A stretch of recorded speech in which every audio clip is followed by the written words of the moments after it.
actually be the end for Call of Duty? With numerous competitors holding strong numbers, will this be the final nail in the coffin, or can they save the mess they've created? Today, we're going to be diving into a video by Tdawgsmitty, and the title of that video is Dear Call of Duty. From my understanding, throughout this video, he's going to talk about what Call of Duty needs to do in the future to be able to continue being the top dog. Now, something you may not know is that they are consistently the top dog on console, but we've been seeing games like Arc Raiders and Battlefield really dominate the space over the past few days, and while they're brand new, they are industry leaders at the current moment. So with that in mind, I want to go ahead and take a look at what T-Dawg has to say, and we're going to see whether or not this could actually be the final nail in the coffin.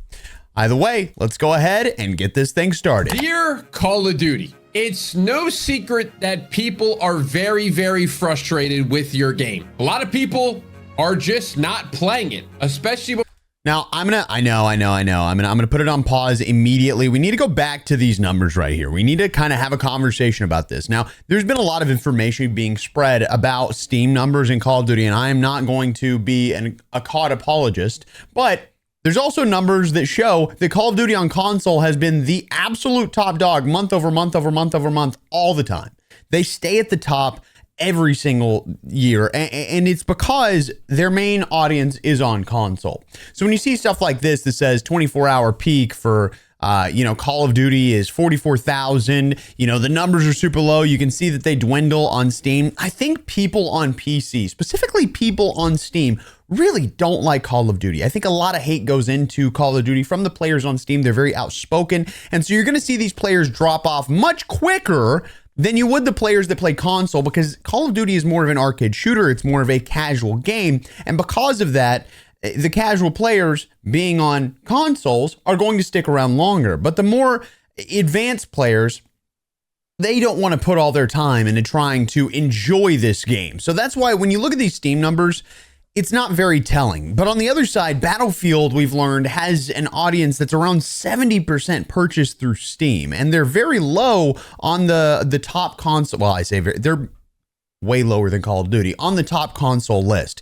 So you just have to think about the kind of players that are playing these games, where they may be. And as we've seen already, a lot of these players for these other games are going to be on PC, are going to be on Steam. So keep that in mind when you're looking at these numbers. It doesn't always tell the full story. And this, again, isn't me being a COD apologist. This is just me looking at things through the more analytical lens. That way I can get a full rounded picture, because there have been professionals in the Call of Duty space that have explained time and time again, Steam numbers are literally completely off the wall. They have nothing to do with the average amount of players in the game. However, they do slightly correlate.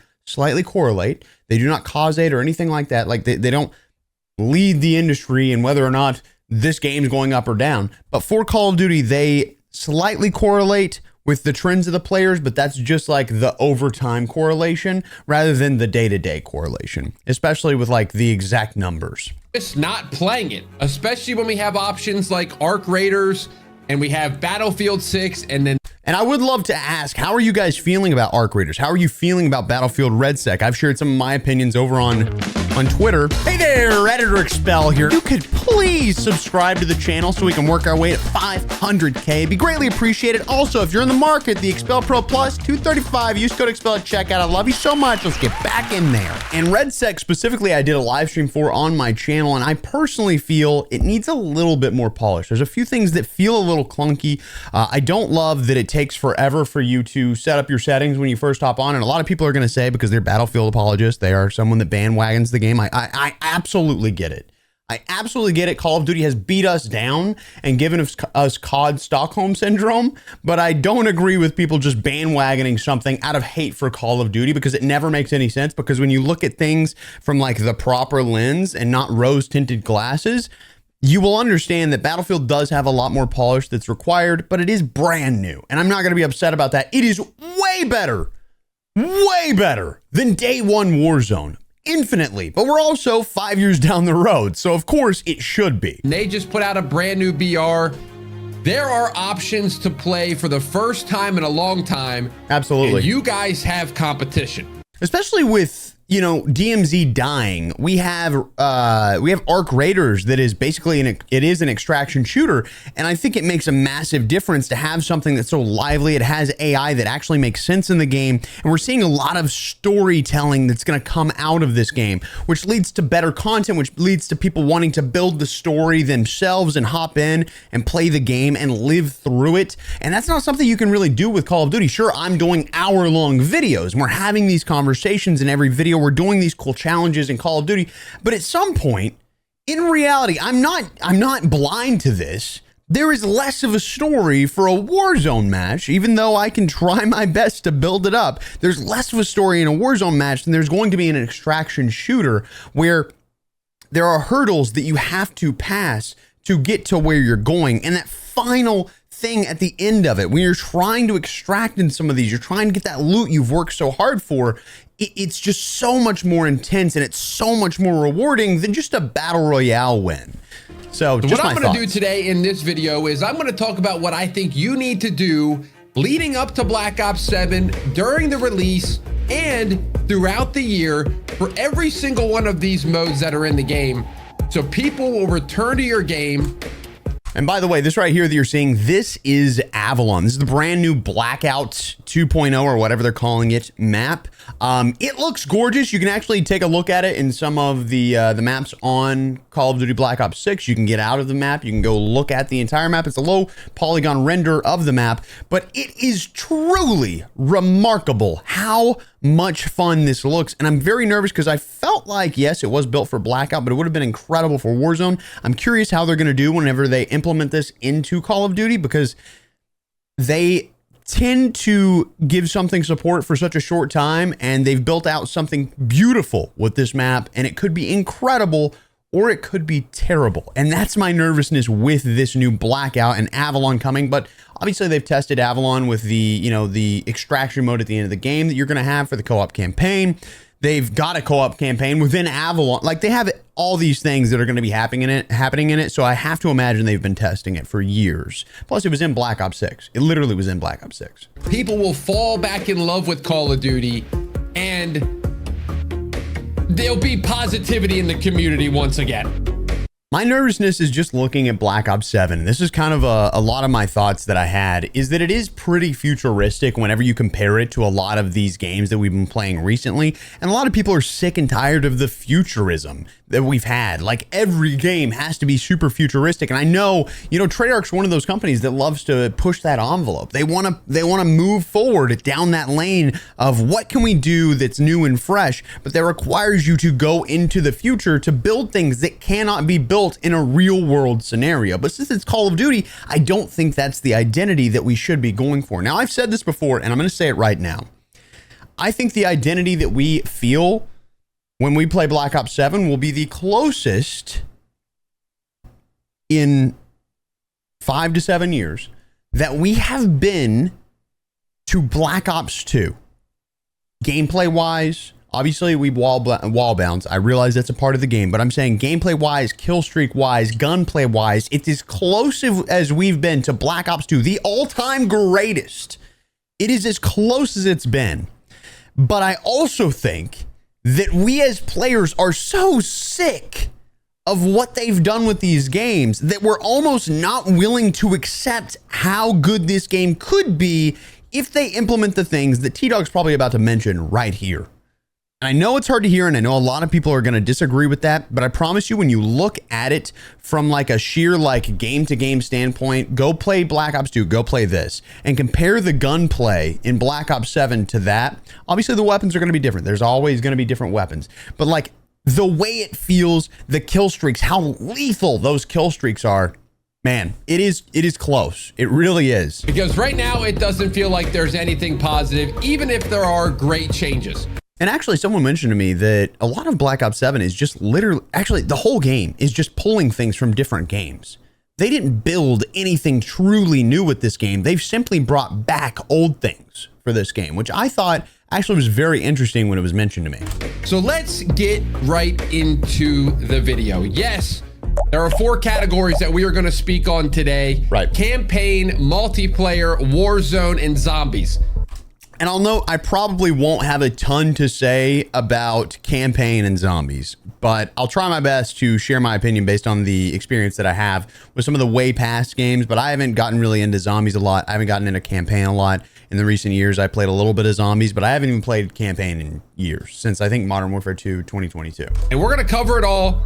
And I feel like I have really, really good suggestions. And I'd actually like to hear feedback from Call of Duty. I know a lot of the developers, I think they tend to watch some of my videos. So I would like to see if you are watching this, please DM me on Twitter and let me know what you think about my thoughts. Also, if you guys are in the comments, make sure you're commenting and giving feedback to Call of Duty.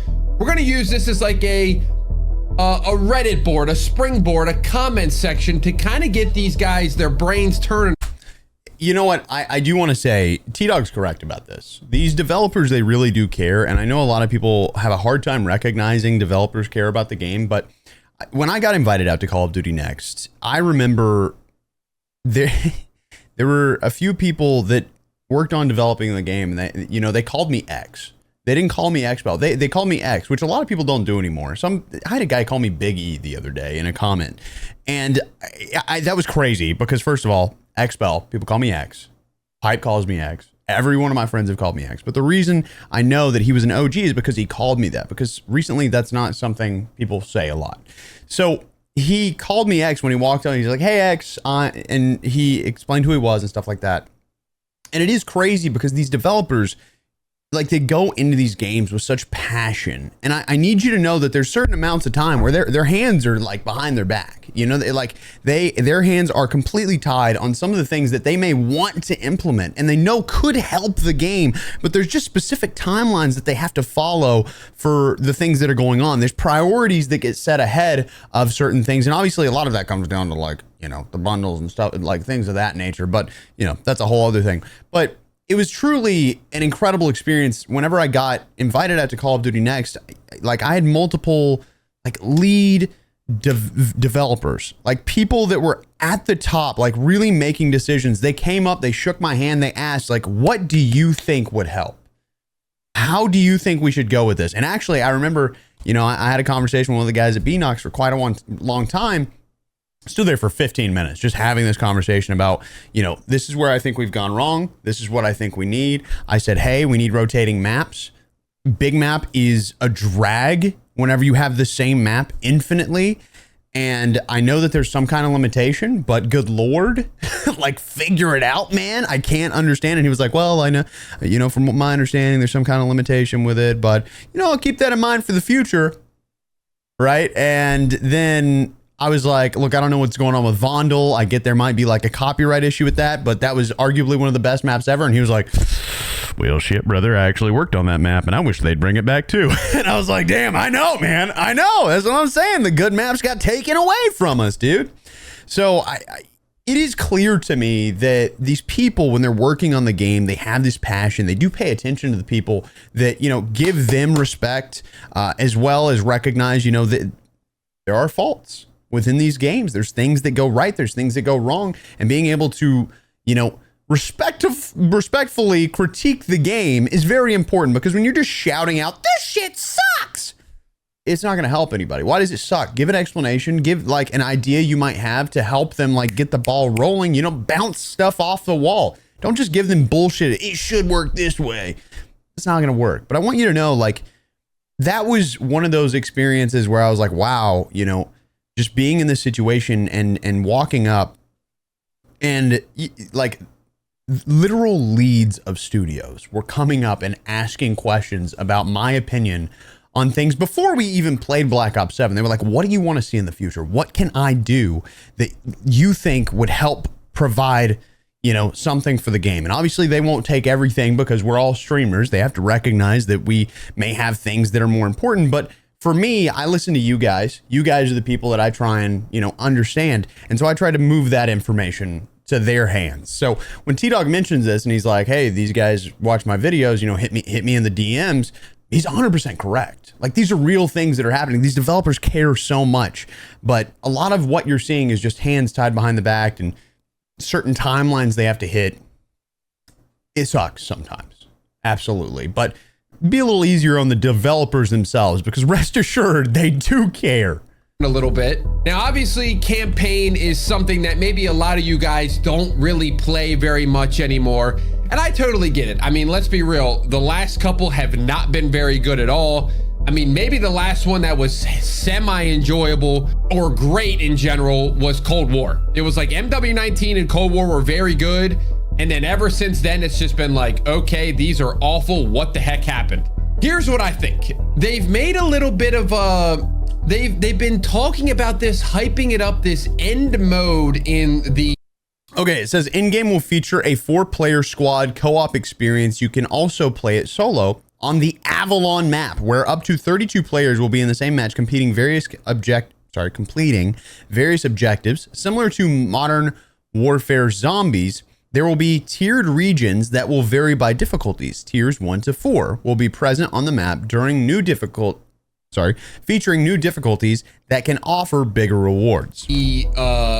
At the end of the campaign, like I think it's the final mission, and it's almost like from what I see and what I understand, it feels like this is a like a DMZ style where you're gonna go in and try to get something and extract out. It is DMZ / Modern Warfare Zombies is kind of how it was explained. You're gonna be playing against real people.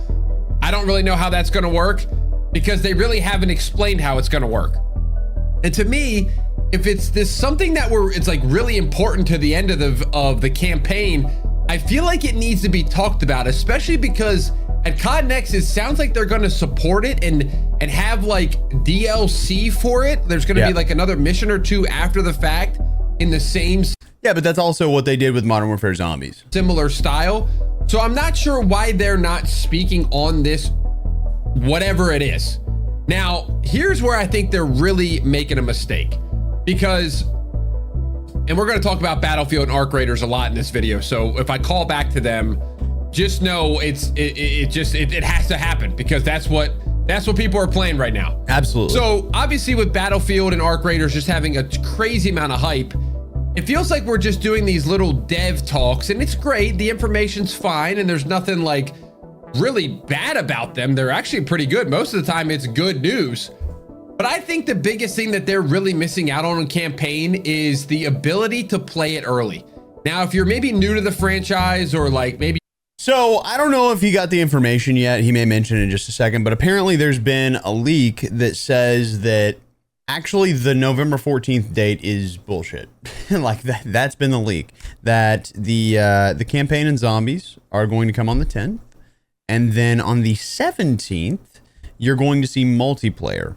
So I don't know how true these things are. I hope that's not the case. I hope they all come together. But I actually had this conversation with T-Dog, or I mentioned it to him, is that he's going to go into it and he's going to explain how, and I'm sure this is what he's going to say, is that campaign should come early. But the issue is in this game, there's cross progression. If you don't know what that means, is that in multiplayer, in campaign, in zombies, and in Warzone, you can progress your account the exact same way that you would in any other mode. Meaning if you're level 5 in Warzone, you're level 5 in campaign, you're level 5 in multiplayer. You can get camos in campaign that you'll be able to use in multiplayer. You can get camos in multiplayer that you can get in and use in Warzone, zombies, like everything intermingles.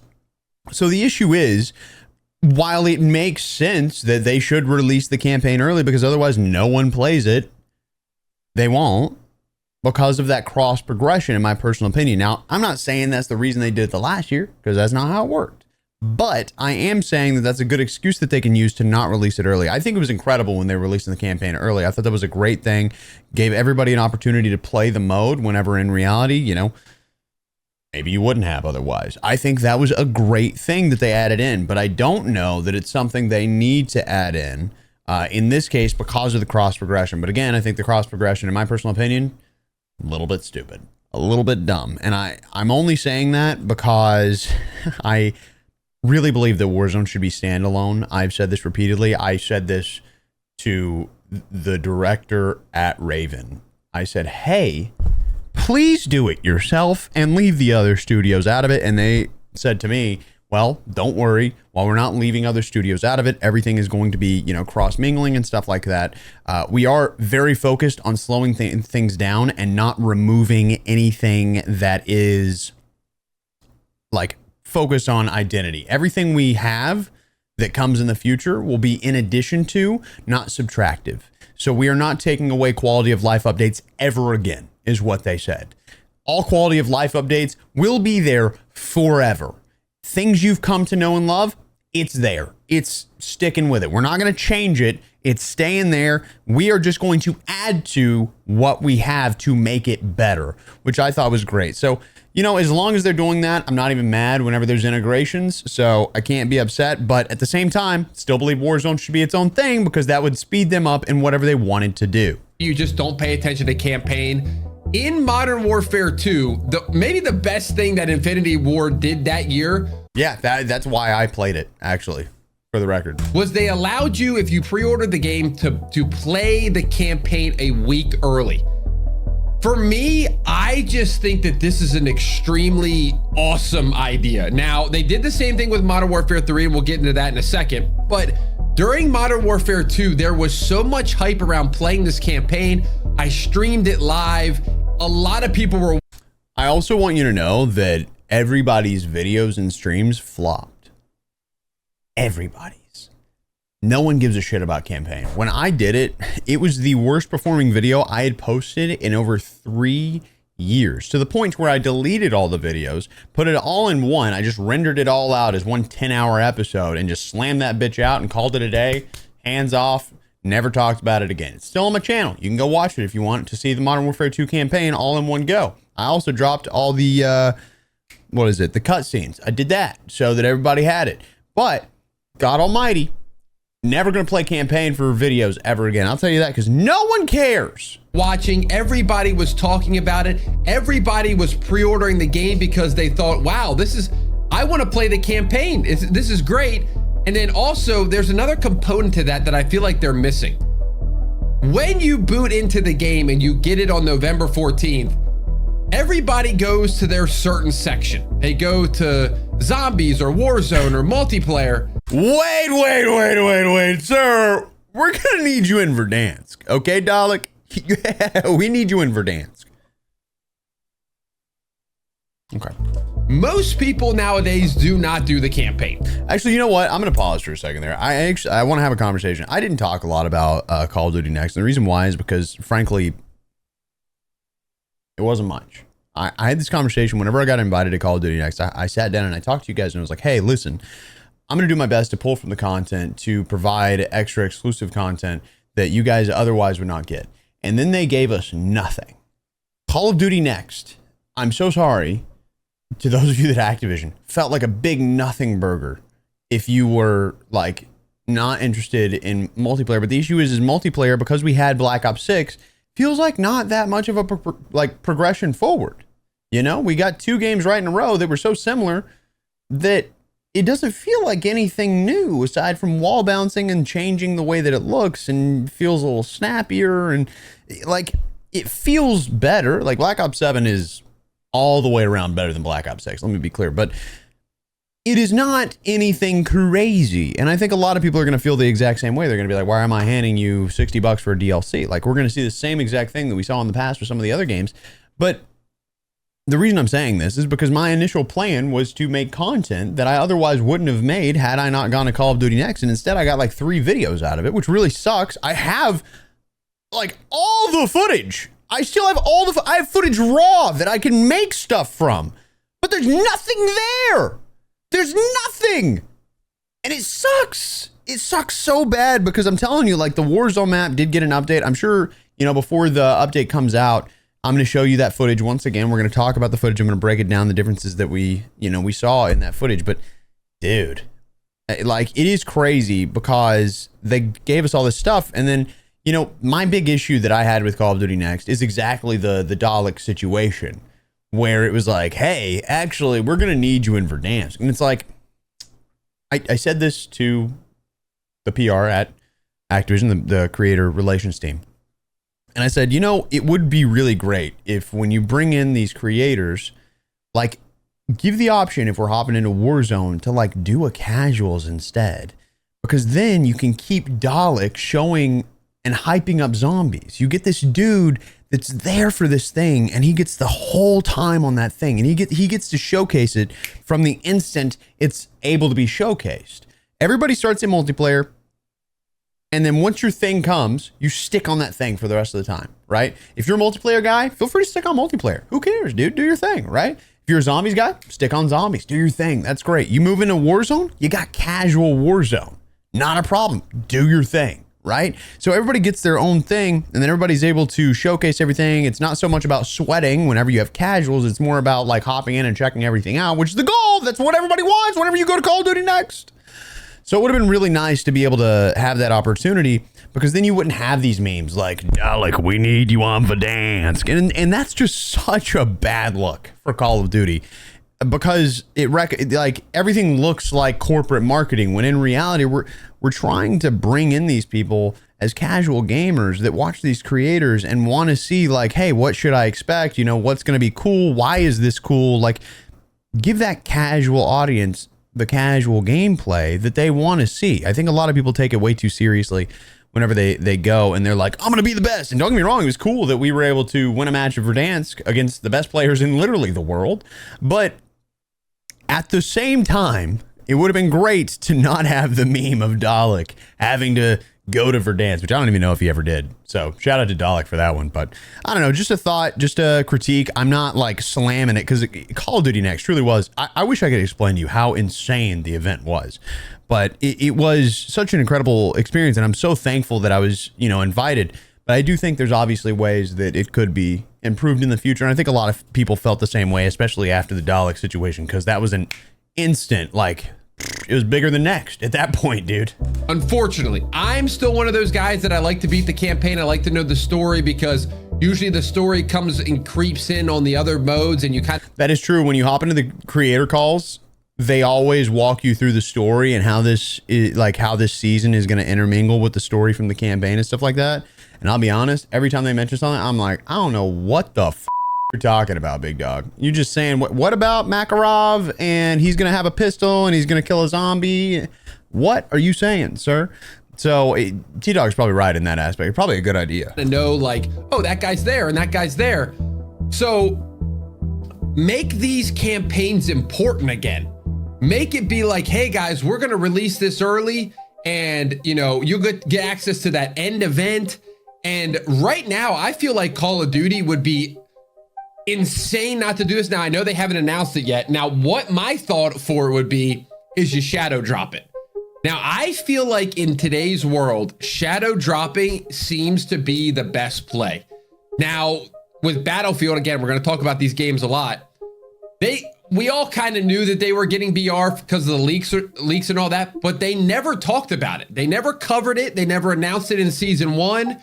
They just shadow dropped it on whatever day that was, the 28th, I guess. And to me, that just felt like it was like, this is cool.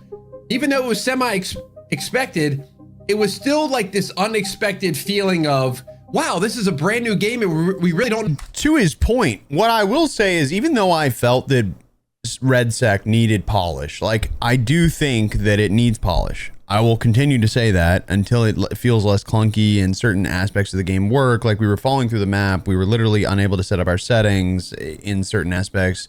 Like, you couldn't move your mini map to the top left, which, coming from another battle royale, it makes no sense to like gatekeep people from doing that, especially when you know that it would like really help your audience to be able to connect the two games more easily. You quicker transfer.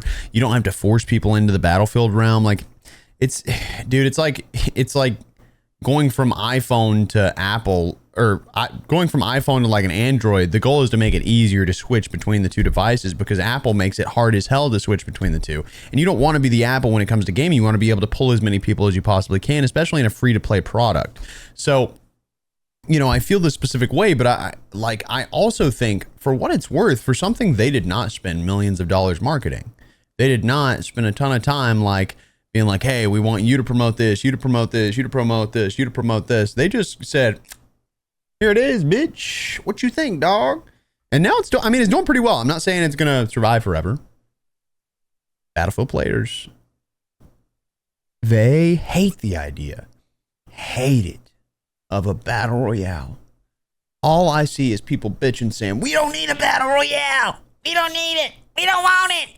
When in reality, they think it's because it's going to take away from the main game. And That's not going to happen at all because they have a whole separate team doing the battle royale. So it's always so goofy to me. But for what it's worth, like shadow dropping this without saying a word, which is what Warzone did back in the day. Such a good idea. And when you release something that's at least semi-polished, it does nothing but help you. Because while you didn't promote it, the word of mouth that will promote it over the next few months will do way more than like actual marketing dollars could ever do.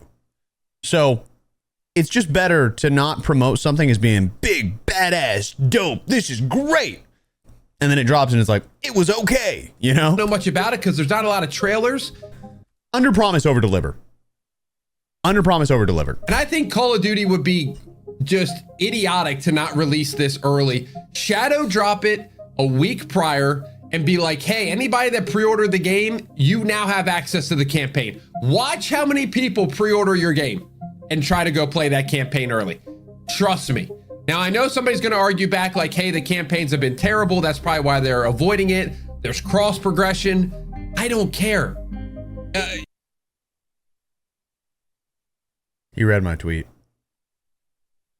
Shout out to you, T-Dog. You're him. You gotta, it's gonna be, if it's talked about bad a week early, it doesn't matter because it's gonna be talked about bad a week when it actually comes out. Does that make sense? Maybe not. I agree. I'm not trying to take away from like that in any scenario. I'm just saying the Call of Duty's reasoning, while I don't agree with it, Call of Duty's reasoning would be what I said. There's a lot of things that I argue on behalf of the other side, but it's not that I believe that thing. It's that I'm just explaining why that may be. Just please keep that in mind if you ever listen to me and you're like, is that really his take? It's probably not. It's me just explaining something as to how it works on the business side. It's just something that you have to do whenever you're like in that realm. You have to understand both sides. You have to think outside your perspective. That's my biggest thing that I preach all the time is like perspective is everything, and being able to pull that other perspective may help you make that connection. But like if the campaign sucks, we're gonna find out eventually that it sucks. Let us play it early. At least you got more eyeballs on your game, especially now. We need the eyeballs. So that's what I would do with campaign. Explain your end mode and release it early and shadow. Dude, I agree, man. I think he's spot on with that. I don't know if I think a 24-hour trailer would be a good idea like Battlefield did, but yes. Drop it, release early. There's also been talks that the game was going to release early and that never went into fruition. Maybe that was the campaign that they were talking about. Maybe it still happens. I don't know. But let's move on to the next subject. Again, the sharing the build thing is so huge, but the weapon build codes are way too goddamn long. Probably why, well, I think a lot of you guys like when I do the campaigns, but probably a lot of you guys are here because of the multiplayer side of things. And this is such an important year for Call of Duty. Sadly, I think that this year is going to be a lot like MW3, where at the end of the year, you're going to go like, wow, that was actually a really good product and they did a really good job. But because of how, number one, why it's back-to-back titles of the same exact game, I don't know why Call of Duty or Activision thought that was a good idea. It's never a good idea. Yeah, because it feels like you're buying a DLC, which is what people thought with Modern Warfare 3, and that's what people think with Black Ops 7. And I don't blame them. It's not, but I don't blame them. It's never been a good idea. 3 back-to-back jetpacks, bad idea. That was, okay, just to be clear, the back-to-back jetpacks, I don't know if you guys know this, they repeatedly were told, hey, guys, we want something new. Stop giving us the same old shit. And it's like, guys, we've gone through every war that's possibly available. What do you want us to do? We've gone a little futuristic with Black Ops 2. We don't know what's next. What should we do? And so no one had an explanation for that. And then people really love Titanfall. And so guess what they did? They said, you know what? All right, we'll change the full direction. We're going to go crazy arcade mode. And they planned out the games for the next 3 years. And guess what? There was no way to pivot.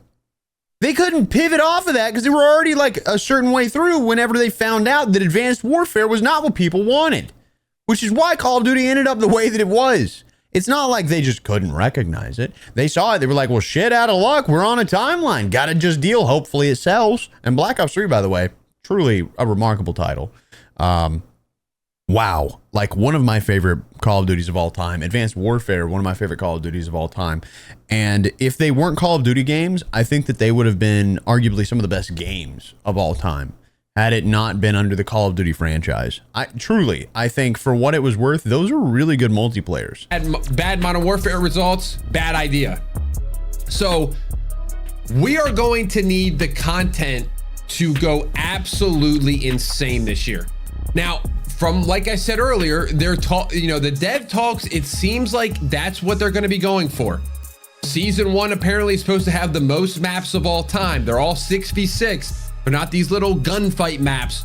The guns, we're going to get a bunch of guns in season 1. And, overall, for what it's worth, man, they really did come through with like content on Black Ops 7. I mean, this is kind of what people have been asking for the longest time, and it just sucks because folks aren't really going to give it a chance because there's too much good going on with other games.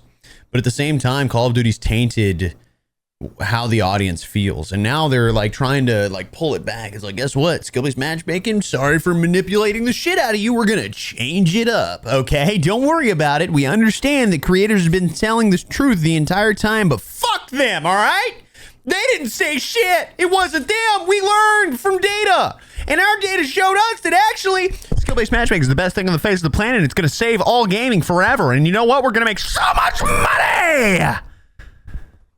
And then wait, oh, I'm sorry. Our bad. We were just kidding, bro. Just kidding. Our data actually said the complete opposite. We're just playing around for like 3 years. We just messing around since Modern Warfare 2019. Just toy into it with you. I'm just saying this has to happen more frequently. It can't just be a season 1 is great, and then season 2 is like, all right, that was all right. Season 3, it's a little worse, and then it just goes down the line. Every season has to be a banger. It's just that simple. Absolutely agree. And you know what's going to happen? Treyarch's going to fumble the bag. I am not trying to talk shit, but if you look at Treyarch, and I will never get over what they did to Blackout. The way that they just threw it under the bus has me so goddamn tilted. The way that they gave Blackout 6 months of like, all right, here's some content update. They literally changed it to where there was like snow and shit on the ground. Like they changed the vibes every season. And then all of a sudden they dropped hot and heavy and then just go, we're done. This is it. We're done. Enjoy it if you want, but we're done with it. It was so frustrating that they did not continue throughout the entire year until the life of Warzone. You can't do that. And so I have this weird feeling, but to be fair, that was like DJ Vaughn. So, I'm going to give him like credit where credit's due. They've changed up the studio. I'm not saying hey, DJ Vaughn. All right. But I'm saying the studio's a little bit different now. I don't know. Can't guarantee it, but my gut feeling says we fumble the bag. Just saying. I say we get like 6 months of content and then all of a sudden they're like, actually, we're working on Black Ops 9 right now. We were just, thinking, man, what if we did Black Ops 9? Because sadly, that's kind of what we're seeing with Raven right now with Warzone, is that Big Map kind of got pissed on. But to be fair, they've been working on some other stuff like Avalon so that we can play that. So I'm guessing what happened is when they found out that Modern Warfare 4 was dropping and they were completely resetting all of Call of Duty completely, they're getting rid of PlayStation 4 and Xbox One. When they called that, I'm guessing Raven was like, we're going to give you guys great support. We're going to do some updates to the map. And then Modern Warfare 4 is deleting everything. Oh, we're going to actually have to pivot to Avalon. I don't know if that's the case. Can't guarantee it. I wish somebody would just like be upfront and be like, actually, yes, we did pivot and we've not been giving content as of late. Our bad. But I don't know. It's been a little disappointing to say the least, A little disappointing. I just realized there was no creator call for the season. Huh. There's too much competition right now for you guys to have your foot off the gas and going, hey, everybody plays COD. And you know what? The stats may show that.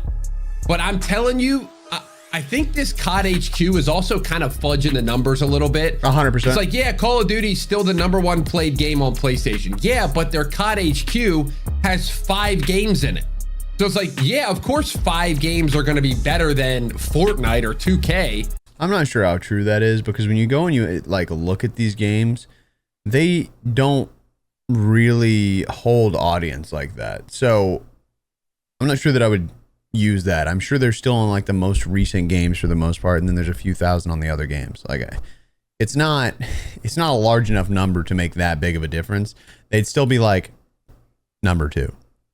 So I think that's a little misleading, and it's like, I would love to see Black Ops 6 numbers. I don't know anybody that's still playing that game. I don't know anybody that made it throughout the entire year.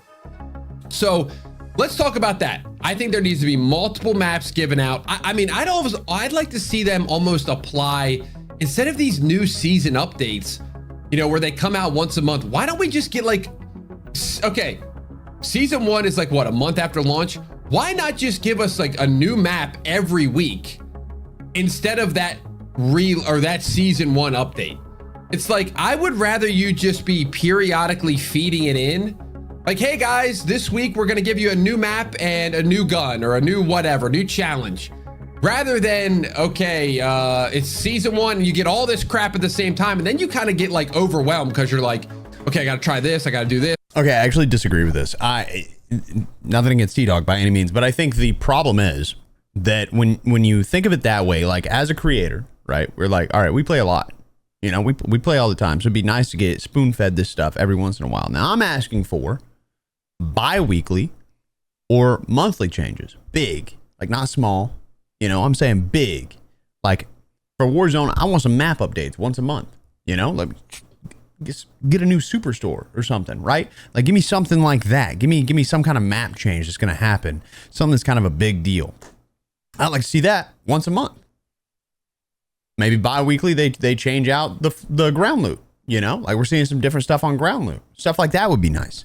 Multiplayer, the issue is when you put in all these new things and it's like all the time, it feels like you're getting a lot of content, and you are. But the casual players will often get a little bit overwhelmed, and it's like, okay, well, there is a lot. And to his point, exactly to his point, I think if, you know, they drop it every week, the casual player is not going to realize, like, oh my God, there's another new thing. There's another new thing. There's another new. I think that would be more overwhelming than being like, all right, we're getting a new thing this month. And then it gives them like a month to kind of hype it up and be like, all right, you're getting this, this, and this.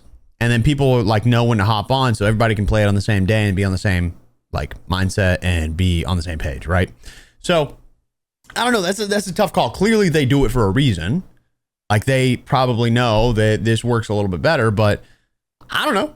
I think the opposite direction. I think there is a certain amount of time that makes sense. I don't think a week is nearly enough. Bi-weekly, maybe every 2 weeks, not too bad. If I'm hopping on every 2 weeks and I'm like, all right, shit, new map, I'm down. Once a week, I'm going to be like, God dang, how many new maps they got? Like, chill, I'm trying to play Rush right now. I got 1 map I'm trying to play. That's it. All right, let's be honest. We're all just playing Nuketown at the end of the day because we're trying to level up guns for another freaking mode. Damn it. I got to go to that level. I got to. What if they just fed like Meltdown 1 week after, just like they do with Nuketown? Nuketown always gets added like 1 week after the game comes out. Why not just do that with all the maps? You got Meltdown the following week. You got, I'm trying to think what other maps there were. I can't think right now, but I'm throwing a random map. Then Firing Range the next week. And in that you're releasing guns, and then you're releasing things that you can try to unlock, like aftermarket parts. And we can talk about aftermarket parts. Apparently they're in this game. They're going to be something that you can grind for. That's what they've said. They kind of said that in Black Ops 6 a little bit, so I'm a little bit nervous that, you know, they're saying it's going to be there, but will it actually be there? I hope. I'm pretty sure they're promising more camos than they are aftermarket kits. I think that was a bigger deal because we've been talking about camos a lot. People like camos to unlock on the weekly challenges. So we'll probably see more of that.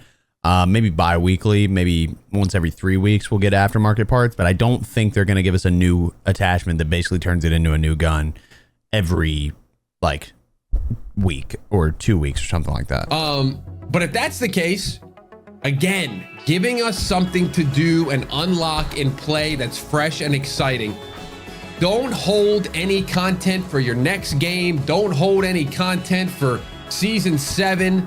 Like, this thing, I know I said it needs to be banger season after banger season, but realistically, the first 3 or 4 seasons have to be amazing. Go back and look at like MW19 season 1 and 2 and 3. They were some of the most enjoyable, fun content that I've ever seen and I've ever played. It was so good.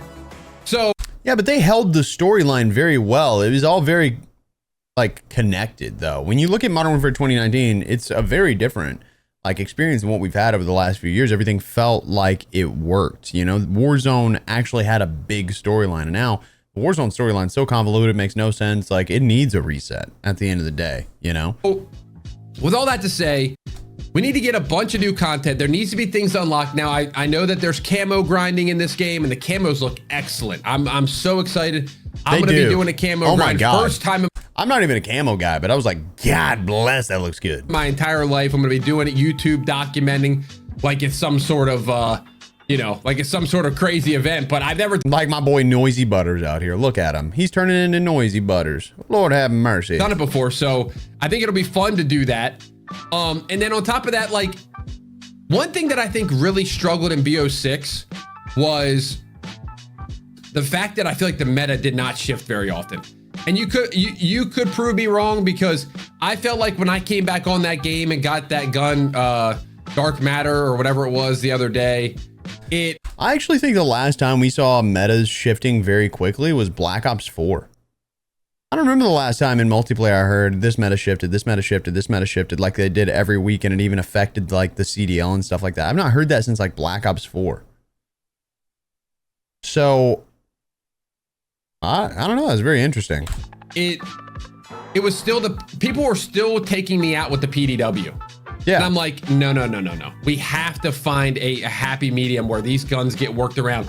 And again, I'm not for the nerfing the gun to just take it out of the rotation. So the reason why though is because when you change a weapon, and this is changing this year, so quite literally we're gonna see it happen. Like there's no way around it. We're actually gonna see this exact thing that he's mentioning happen. And the reason why is because for the past 5 years, what we've actually seen is that, well, okay, let me rephrase. For the past 3 years, since Modern Warfare 2022, we've seen where the attachments and the stats for the weapon directly interact with like Warzone and multiplayer, right? So if Warzone changes this, it changes it for multiplayer. Now there's certain things that they can do for certain modes, and they change it specifically for the mode, but it doesn't necessarily work for all guns, and it doesn't necessarily work for all attachments. It doesn't necessarily work for all the stats. So realistically, because Warzone is going to be on its own now, we'll actually be able to see new metas arising more often, which is way, way better. And I think that that's going to allow people a reason to grind the game to get these new attachments. Now, the thing is, if they are changing it too often and it's really difficult to level these weapons up, which I'm sure it's going to be, then people are probably going to get pissed off. But I think it's great to see that they're kind of changing the flow, because that's not something we've seen in such a long time. Buff your other guns. So But this will happen. Like this physically has to happen now that they've kind of figured it out. like if there's a really if there's a gun that's not powerful, don't take the PDW down to its level. Go up. Correct. And I think, and again, that came down to Warzone and multiplayer, like intermingling with the stats. that's what OG COD did so well. Like the MW2, OG MW2. It was like you could use the ACR, the SCAR, the UMP, like all of them were kind of like overpowered, which made the game more fun rather than like, let's just all balance them and make them very like mid. Yeah, but keep in mind, again, with these old games, the reason that it works so well is that when they would make these weapons like okay, and actually look at Black Ops 4. When you go in and you play Blackout, I don't know how many of you play Blackout, you could hop on and you could literally use any weapon. They'd all work. Now, don't get me wrong, like some weapons were really good and it was really exciting. Like you grabbing the Paladin, woo, let's go, baby. You grabbing like a KN, oh my God. You grabbing like a Cordite, oh my God. I love the Cordite. But like, you know, everybody had their favorite weapons and you were able to use everything. So the reason why is because they were able to do it on their own. Like, you look at these old games, you know, he's showing gameplay from Modern Warfare 2, like the original, and in this game, they were able to build these weapons out to kind of work that way. But in the new games, they haven't been able to do that because of the way that it's been set up with multiple modes, like, progressing and stuff. Mingling. I don't have another word. Like, okay, that's kind of boring though. So I think new metas, new content, new maps, and also I think the maps, if they're gonna remaster maps and bring and do new ones, they need to be slightly bigger. I still feel like the beta maps were not that big. Hey dude, this is what I was saying. This is exactly what I was saying. Need a little bit more growth on these maps. All for, you know, Call of Duty being this arcade shooter, quick action, but there needs to be a balance that they find. With I agree. With these. I agree, because otherwise it's just like a death simulator. Like, that's all that it is. And it really messes with spawns whenever the map is so small. Because if the map's small and people are flipping, then there's no opportunity to react to them flipping. So it literally like, oh, flipped, dead instantly. The second somebody spawns, you're so close to them in these small maps that you die super fast. And I hate that with a passion, because that kills the ability to go on a kill streak. I always say Black Ops 3 was a jetpack COD. There was wall bouncing and boosting, but it felt like the maps matched that style of movement. Exactly. So, you know, like I'm thinking of like Combine, which was a small map, but it still played decent. But then they had like Evac and Fringe, and they all played so much better because you weren't cracked. And part of it is sliding. I'm telling you, they need to nerf the sliding. It is, they said that they're gonna do it. I think they need to do it even more. I haven't even played it yet, but I would love to see sliding go back to that BO3 where there was a little bit of a, like you couldn't just slide through every gunfight. Slide, slide, slide, slide. You gotta make that, like, I want it to be running again, is how I get into gunfights, not slide, run, slide, run. I think T-Dog's an old man, guys. I don't know how to tell you. That is funny, honestly. So, yeah, it's just, I'm not saying he's wrong. Multiplayer, I think, is gonna have the best year because it seems like they're gonna have content spread pretty well. But yeah, I think that's what they need to do for that. So let's now move on to Warzone. The big dog, 50 minutes into the video. And I'm gonna keep this very simple because a lot of you guys don't follow me for Warzone now, but here, let me just give you a brief history. I played Warzone like to start my content creation career. 2020, 2021, I was making TikToks on the meta and I was loving Verdansk and Rebirth Island. I love Battle Royale. I do. I just don't like what Battle Royale has become.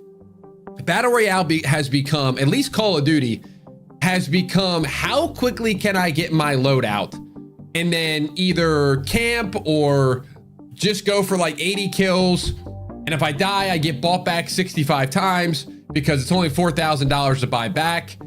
And it just, it's like, it's kind of brain rot. I know I've been using that lately, but Call of Duty did have a strategy at one point. I know Call of Duty's always been a little brain rot, but back in the golden age of COD and even like the, you know, early, even like Black Ops 3 and like World War II, like these games, you had to have a little strategy. It wasn't just sprint at the other side or sprint at the opponent.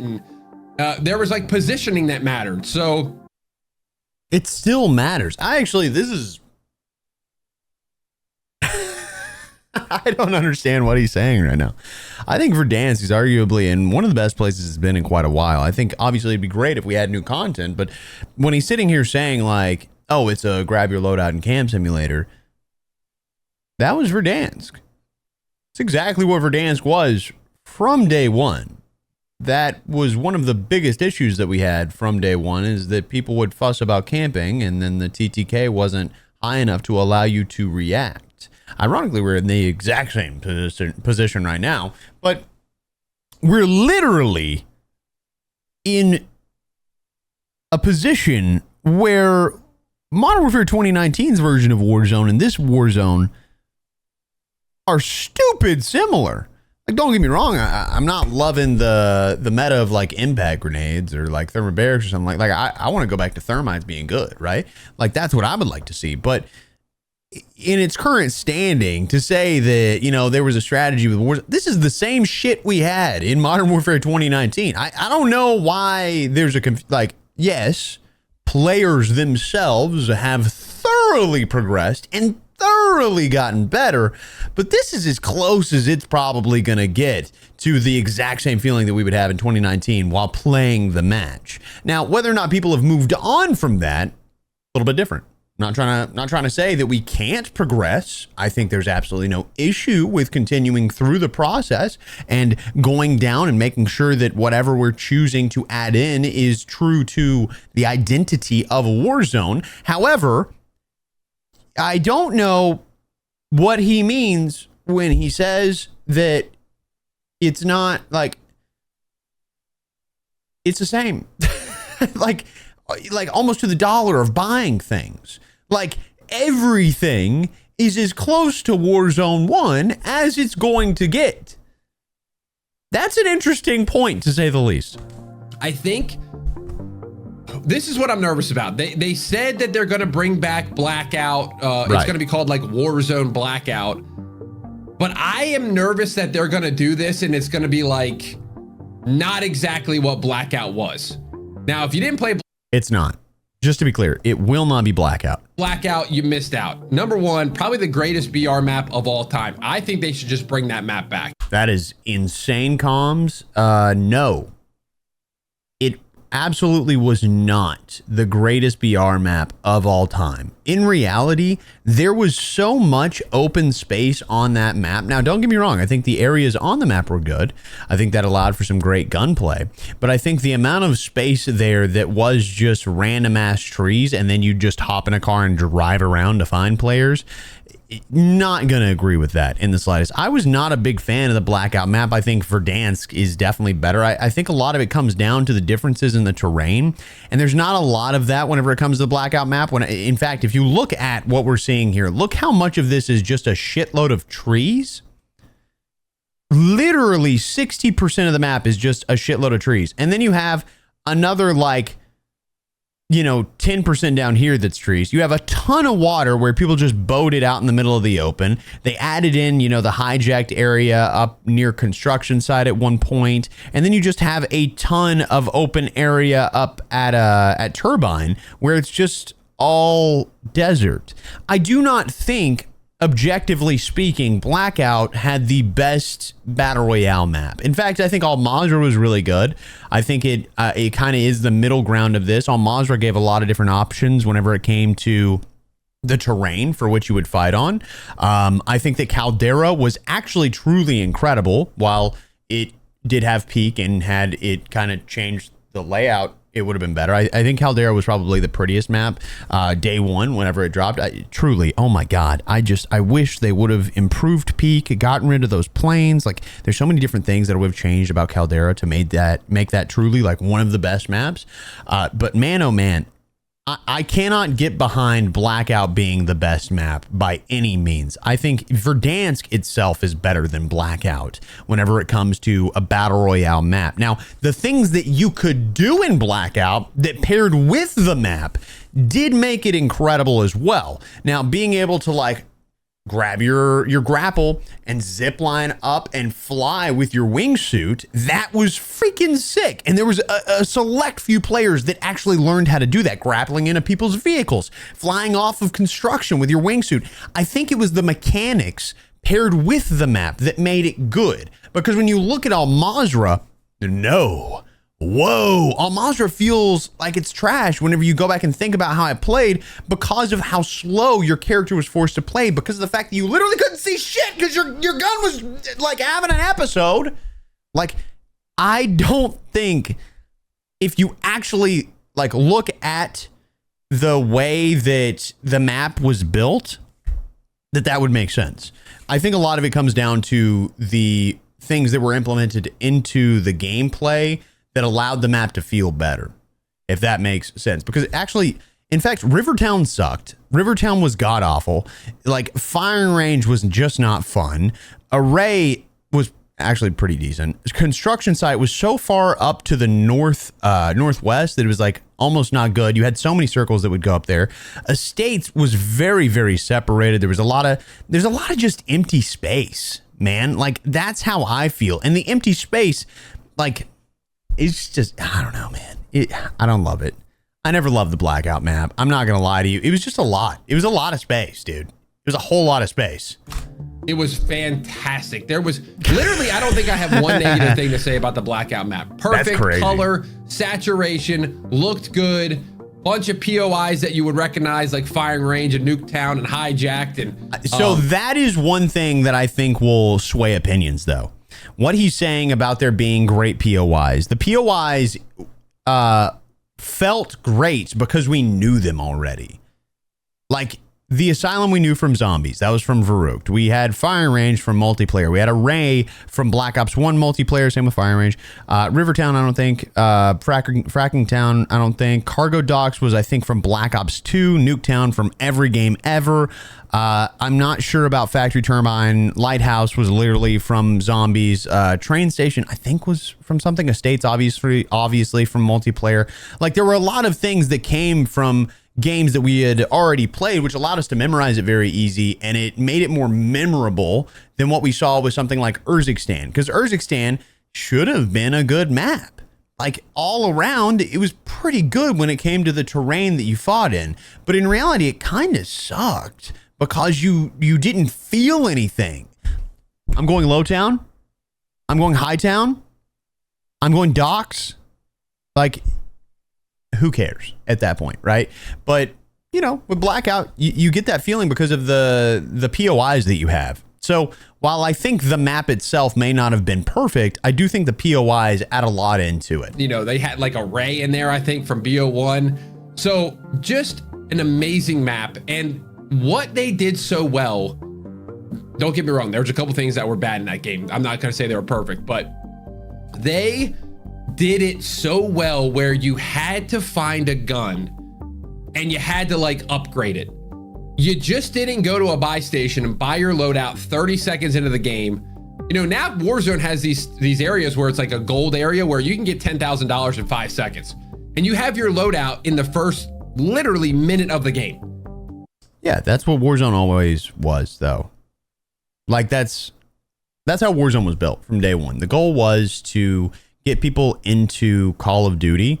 And so giving a free-to-play option and allowing people to get their loadouts like really, really quick actually got them to use the weapons that they liked, which means they would level up weapons, which means they would go to multiplayer to level up weapons. The whole point was literally to give people the weapons that they liked, which is actually the thing that differentiated Call of Duty from other battle royales on the market. When you look at something like Blackout, you have other games that already did this. You had literally like PUBG, H1Z1, stuff like that literally did the exact same thing where you had to build your weapon out within the game. And it's a whole different like goal to do all of that. But the frustration is when you do that and you can't get the things that you're supposed to get and then somebody else gets it because they got lucky, like which, by the way, exactly what battle royale is at its core is exactly that. It's a whole random number generator. But when you're playing, the goal is to minimize like what that random number generator does. You know, you're looking at this swordfish that he's holding right there and he's got an ACOG scope on it. But that ACOG scope, you know, you may not be able to find it and that might be your favorite thing to use. Then you got to run around trying to find it forever and it ends up like taking a lot of time and it's a big random number generator. And if you don't have it and the enemy does have it and you end up not being able to hit your shots because you can't see your enemy, then that kind of sucks. But if you're able to get your loadout and the enemy is able to get their loadout and you're both using the loadouts that are really good, then maybe you're in a good situation. But at the end of the day, the reason for the loadouts is to give everybody their thing. Give the option to have your thing at your fingertips. And so I think that Warzone did a great job, and I think that's something that really separated the game from other games. But now a lot of other games are kind of doing that. Blackout was like, okay, a KN-44 or a MAUG shotgun was one of the best guns in the game. You had to be clear, I love the idea of Blackout. I think that's fine. I'm just saying that it's two very different things. We're not looking at the same kind of battle royale by any means. These are two completely different genres of battle royale. I think what Infinity Ward did and what Treyarch did were not the same in the slightest. So I think there's a big opportunity to where they could intermingle the two. Just keep coming back to that word. But I doubt that we're going to see something like that in this next title. I think it's going to be a little bit, but not a lot. Go and try to find that, but it doesn't necessarily mean you're going to get it. You might have to rock the MP40 or, you know, what was it back in that? Was it the ICR? Or was it the ICR, MCR or something like that? ICR. So you didn't necessarily get that gun. And it was just like, it's almost like the Fortnite feeling when you open that chest and it's like the gold scar. And you're like, yes, Like, that's the part of BR that's just kind of fallen out. And what I kind of like about the Battlefield. Well, okay, exactly to his point, the ground loot in Call of Duty sucks dick. Why is Warzone ground loot so bad that if you don't get your loadout, that you're screwed? That is how you improve it. It makes no sense that and to be fair, okay, they did tell it. All right, I'm gonna calm down. But they did say that they're fixing the ground loot with the season 1 update for Warzone. So when we play Verdansk for season 1 of Black Ops 7, it is going to be infinitely better than the ground loot that we have now. They have said at COD Next that they are improving it to where certain things will not be on the ground because we know that people hate it with a passion. And it's like, okay, do it right the now. How about that? How about we do that right now? Is that okay? Can we get right on that in this moment? Feel BR just a little bit is they brought something in where you can like upgrade your guns. So like you can have a green gun, and I don't really know exactly how it works, but I just know that you can have a green gun. There's like things that you can do, and then you get like an upgrade, and then you can upgrade it to a blue gun. I don't mind the way they did that, actually. I think that's very good. Now, there's still loadouts. I think that's actually exactly what Black Ops should do. In Battlefield 6 BR, which I can't stand that. I hate that they're doing that. I thought they were going to go the other way.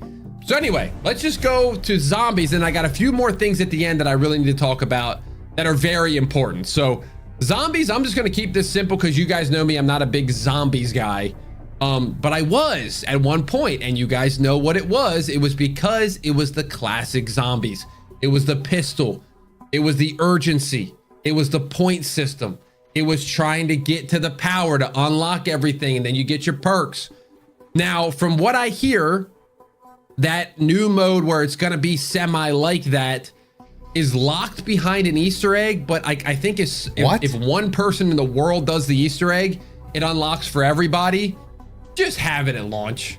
Like, I agree. That's, for goodness sake, that's goofy. It'll probably be at launch because Mr. Dalek or somebody will do the Easter egg.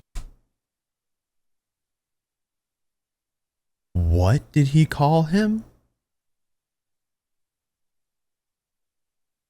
Not only is that an insult to him, but to anyone that's ever watched Doctor Who. My brother, Mr. Dalek? Are you kidding me? Oh, and like 5 minutes into the game. But it's just like, why put that behind that? And why not just commit to being able to play OG zombies? I don't know what their obsession is with the new era of zombies, but I just think that people like myself would actually create zombies content if it wasn't Warzone-ified, plates, and just that whole. I do miss classic zombies, dude. I love zombies back in the day. Actually, zombies is exactly how I got good at Call of Duty. Fun fact, I was very bad at Call of Duty until World at War Zombies. And then after that, I learned to aim for the head. Whole like style of zombies. And I just can't get into it. I refuse to get into it. I've tried it multiple times. And it just, every time I play, I'm like, nah. I'm starting with my loadout. There's no urgency. There's no like scare factor like there was in World at War. I actually hated the farm. Like the thing that they gave us at COD Next, I was like, this is not fun. I don't get it. Why am I playing this? What is the point? Poor Daleks over there, like, I don't want to play Verdansk. And I'm like, I don't know what the hell I'm doing on zombies right now. This is the goofiest thing ever. You drop in, you literally have your gun. I'm like, what is happening? Or Black Ops 1. It's like, all right, got my loadout, got 2 plates. Let's shoot zombies for an hour. Yeah. Again, it reminds me of the Warzone loadout thing. You get it right away if it makes it boring. So that's the 4. Well, no. A little bit different because you're fighting zombies and not real players, but okay. Modes.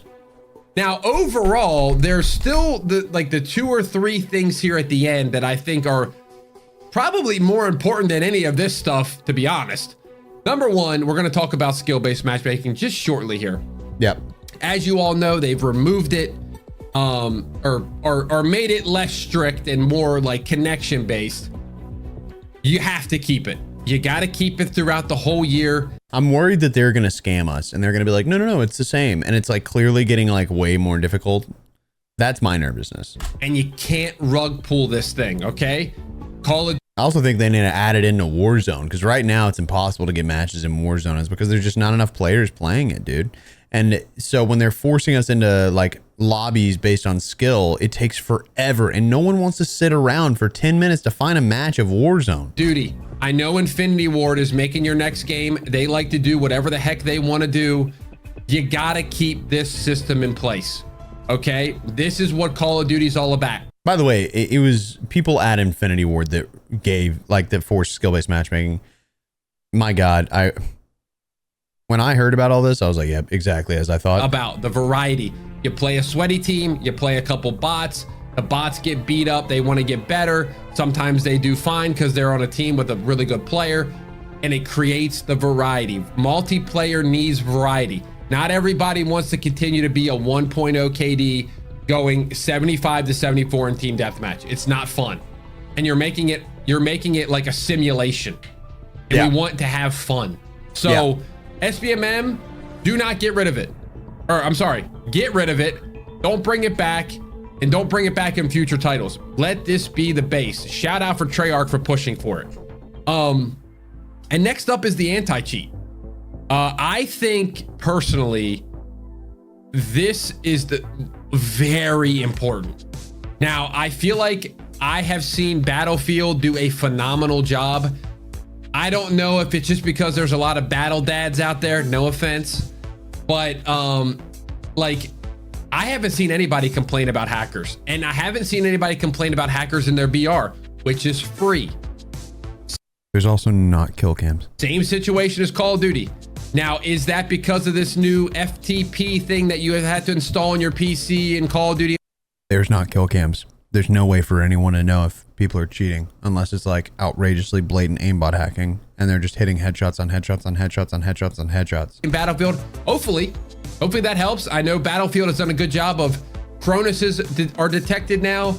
DS4 is detected. To be clear, I'm not like dogging on Battlefield. I'm just saying like, dude, the reason we know that people cheat in Call of Duty is because of kill cams. So whenever that's like not something that's like super common or people like watch that, yeah, no, of course not. Like unless I'm crazy, are there kill cams and I'm just like missing them every time I died in RedSec? Like, is that, did I see it? Should I go check? I don't know, but I'm just saying like if there's no kill cam, you're not seeing the cheating, then. So you can get banned for a lot of crap nowadays. So that is what Call of Duty needs to do. We need to get that trust back because they've lost the trust of the community over the years. And honestly, can you blame people for like, why would you boot into a Warzone match where you go the entire thing and make it to the end and you get killed by a hacker? It just doesn't make sense. Why would I play that game? Yeah. So you got to bring people back with all the content. You got to bring back people with all the good decisions. You got to bring back people with a working anti-cheat. You got to bring back that classic COD feel and community. And then the last thing is the collabs. I know this is kind of like a hot topic right now, and it always has been, but you've been very stern with not bringing carry forward, and you said that you've canceled some collabs in Black Ops 7 that is like, you know, they were teetering a little bit too crazy, so they got rid of them. You gotta stay with that. You cannot in 3 months throw it out the window again, because BO6 they can't. Okay, so exactly what he's talking about here. The way that these collabs work is that they're actually planned like usually years in advance, or at least a year in advance. And the reason why is because it's a lot of like marketing. So for Call of Duty becomes a marketing tool. So they make a certain amount of money. It gives marketing to the company. These skins are in the game. They purchase like the license, but it's also marketing for the company that's doing it. So when they're doing like Ninja Turtles, there was a big Ninja Turtle thing happening. So these collaborations happen, but they're known a long time ahead of time because they have to prepare for that. So if they're canceling collabs ahead of time, then they're not going to set them up because it takes a lot to get these things set up super far in advance. So we shouldn't if they're canceling something, they're going to bring it back. It's just whatever they already have in the pipeline. If they're not canceling it, then, you know, like that's what we're going to get. But you won't see a lot of like collabs that show up quickly. They were planned in advance. In fact, I forget what year it was, but there was a year where they actually dropped a like they had leaked their collab plans. throughout the year, and it went bar for bar on the day and everything that it said these collabs were planned for, and it's because they literally physically cannot change it that fast. So we shouldn't have to worry about that whenever it comes to please don't bring them back. Like, they're either there or they're not. Like, that's what it is. It didn't start like that, if you remember. BO6 was pretty grounded, and then I don't know what the first one was. I try to let this game kind of go past my mind, but and then it just unleashed. Ninja Turtles. And so I'm hoping BO7 does not do the same thing and they just like learn from their mistakes. Let's keep it civil. Let's break, like, I've already saw the Prestige 1. I don't know if you guys saw this. It was from BO2. It was a character in BO2, the reward for prestiging. Keep it like that. Keep it level-headed. Bring back characters from the old games as prestige stuff.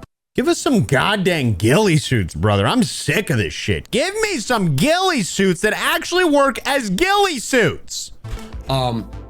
Do not do anything crazy, please. I'm begging you guys. That's gonna hurt worse than any of this other stuff, because as soon as somebody sees Homer Simpson running around in Call of Duty, it's gonna get magnified times 10, and Absolutely. People are just gonna go, yep, I'm done with that game already, uninstall.